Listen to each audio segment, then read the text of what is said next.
When I was just 7 years old, my father and I would walk around this desert that was so hot, it was so humid. I'm sweaty just thinking about it right now. It was the type of desert that no one can really survive in. And to look back at it today, I'm surprised that some people still survive, like my family. Walking around this refugee camp, for as far as my eyes can see, there was nothing but tents. But this was a valuable resource. You see, my father was a painter, an artist, a poet, probably one of the coolest people I ever met. And I got the opportunity to hang out with him when I was just little. So he would go around and pick up these scraps of tents, and he would bring them back to our own refugee tent. And he churned these things overnight from scraps of tent to the most beautiful paintings you'd ever seen. At one point, he made his own oil paint. I don't even know how you do that. And at one point, there was these vicious, sort of hard soldiers that would come into our tents to search for guns, to search for weapons, as if we were going to take over the Saudi Arabian government. My father, though, greeted them with compassion, greeted them with love. He brought them tea and cookies that my mom would whip up in that little hole that we called the kitchen.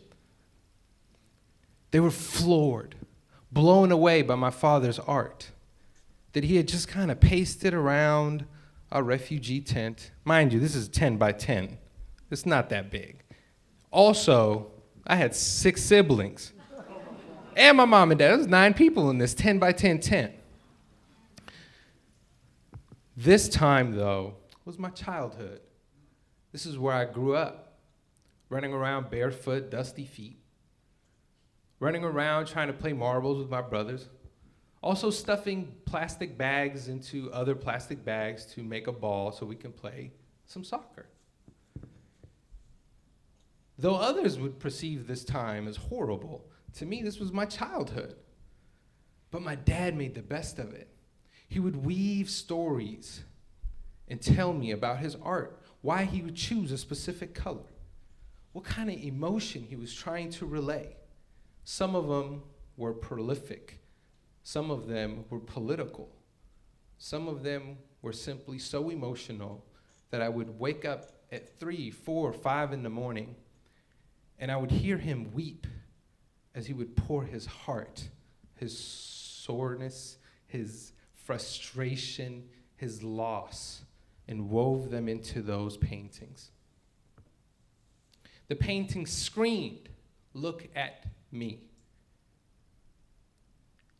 And that they did. See, my father attracted the guy that was running the whole refugee camp. After these soldiers saw my dad's paintings, word got out. There's a phenomenal artist here, and we should hire him to paint us, paint our families, our kids. They were taking advantage of him because he would paint for practically free.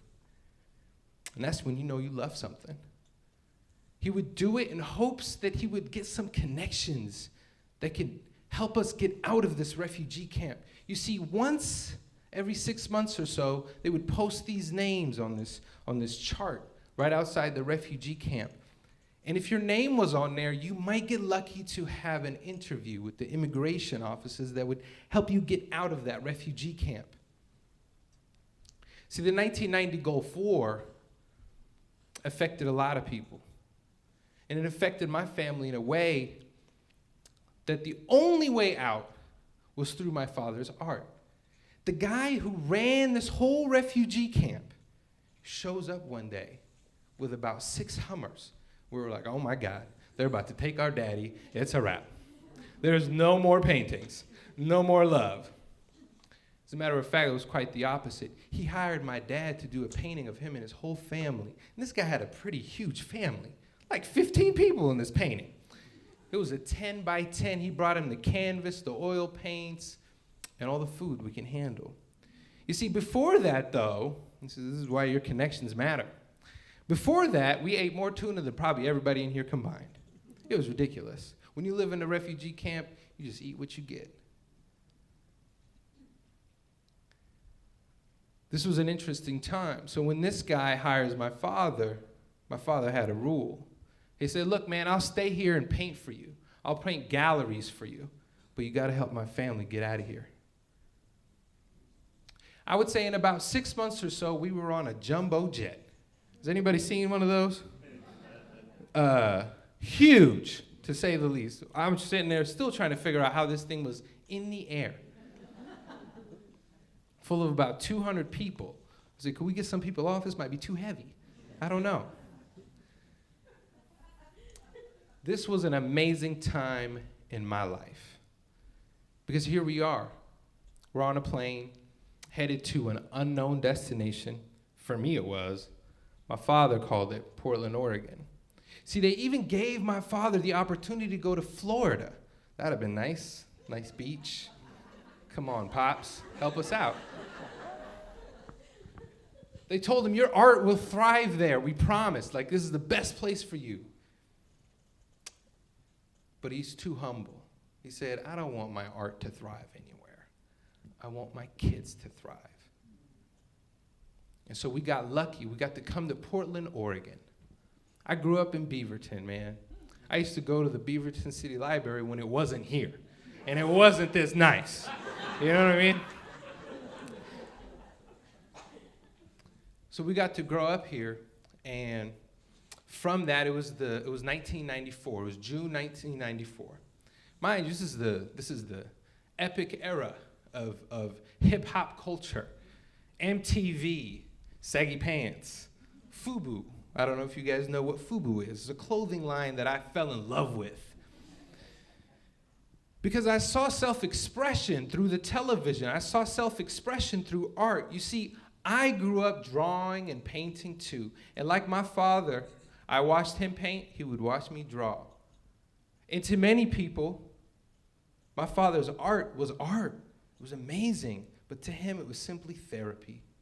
It was for him, the canvas listened to his emotions. This is the type of art that, for me, I can only compare to phenomenal artists like Picasso. You see, if you read about Picasso and what he painted during the war, that was some of his best work. So for me, I got to grow up with my version of a Picasso. How do I live up to that? Well, you do stuff like promise him like you're going to be an architect. Woo! That's a tough promise to keep. Because in 7th grade, my ESL teacher here in America told me that, you should try something else. It might be a little tough for you. Do you know what kind of soccer balls I made when I was growing up? You don't know. And so I took that to heart. And by the time I got to 8th grade, I had an even better ESL teacher who actually provoked and helped me come out of the program so that I can catch up with my peers. Thank God the 7th grade teacher was let go. So now, I have a future planned to become an architect. I didn't want to just become an architect, though. I had too big of an ego growing up in America. I wanted to be the best architect in all of the land. Ridiculous. So I get to Portland State University, and I do about a year of the most ridiculous, hard study I've ever done in my life. And in that year, I studied everything from architecture to physics. Oh my God, physics. And then I get this letter, because you have to apply to get in the program. I get this letter, and it says, Hussein, good try. Try again next year. Have a good one. How many of us here have failed at something? Yeah, so I see somebody waving both their hands like they just don't care, you know? So I took that, and I said I could do two things. I can go and make more euros at the Saturday market, because that's where I was working.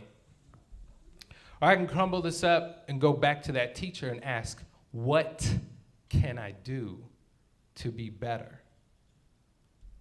Because you see, when my father and mother was constantly getting rejected by these immigration offices that they couldn't come to a different country, that they couldn't get out of that refugee camp, did they give up? That teacher that told me that, maybe it's gonna be difficult for you, am I gonna prove her right? These were the stories that kept weaving through my mind. I'm like, no, I'm a son of a Picasso. This can't happen. They don't know my potential. So I went back to the drawing board, retook those classes, worked day and night, quit mostly everything, but I started a little screen printing operation on the side. Just a little hustle to keep paying my bills and things like that. It was in the basement of a barber shop, to be honest with you. So as I got through school and applied again, this time I got another letter. Hussein, good try, but you're still not good enough. Woo! That's crushing. I gotta try yet again. Luckily, that year they offered a summer course, and if you were just good enough, might be able to put you in. And out of 20 students, they were only gonna take about 10, so I had a summer to prove myself. I don't think I saw anybody else but my hands for the rest of that summer, because there was no way I wasn't gonna get into this program. And I finally got that letter. This one I didn't crumble. I framed it and put it up. I was proud of myself.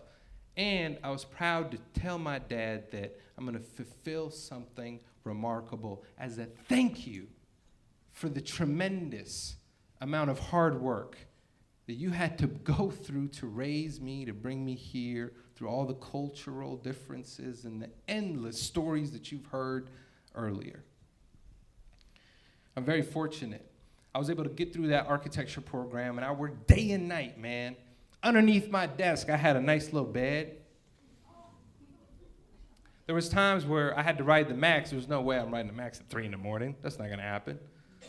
So we would literally stay in these classes and work day and night to prove that we were good enough to become architects. And after I got my degree, not only was I happy, but I know I made someone else even happier. My mom, my dad, and made my brothers proud for pouring all that money and help and, hey man, I'm late on rent, I'm short, I'm this. So when it all comes down to it, this little screen printing operation though lingered. And when I got out, it was 2010, who remembers that time? Horrible timing. It was the worst recession. Nobody was hiring. Though I applied hundreds of jobs, got rejected by most all of them. This little screen printing operation, though, kept hovering and kept growing. And I turned customers to clients and clients into friends. And whether it be people from our friends at Nike, or whether it be a school organization, everybody needed a t-shirt. I figured maybe this is my canvas.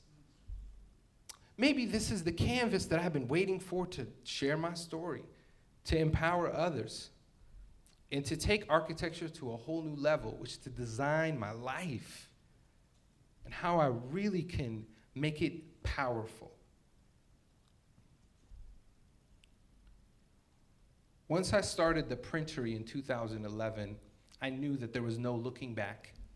And the Printory is a small business, but at the end of the day, 4 years later, 5 years later, we just kept breaking these little, hey, are you sure you want to do this business? You know most businesses fail within the first 5 years.